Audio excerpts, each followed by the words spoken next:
Hello viewers, welcome to my botanical village. আশা করি আপনারা সবাই ভালো আছেন, আমিও ভালো আছি। এই যে দেখুন, এটা আমার শীতের কালেকশন, লাল গাঁদা। এটা লাল হলুদ মিশ্রিত গাঁদা। এটা দেখতে খুবই সুন্দর লাগে। শীতের দিনে সব ধরনের গাঁদা গাছ থাকলে বাগান পরিপূর্ণ মনে হয়। দেখতে পাচ্ছেন খুবই সুন্দর। আমি মাটি তৈরি করেছি 50% বাগানের মাটি, 30% গোবর সার, 20% কোকোপিট দিয়ে।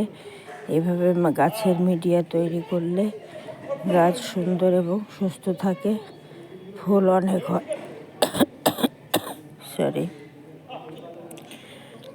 সপ্তাহে ফুল ভেজানো জল দেই, সপ্তাহে নিম তেল স্প্রে করে দেই। এই যে দেখুন, কুড়ি আছে। গাছ আমি 10 দিন হয় বসিয়েছি, এই জন্য এত ছোট আছে। বড় হলে আপনাদেরকে আবার আপডেট দেব। ভিডিওটি ভালো লাগলে প্লিজ সাবস্ক্রাইব করবেন, সাবস্ক্রাইব করে আমার পাশে থাকবেন। আজকে আসি, টাটা।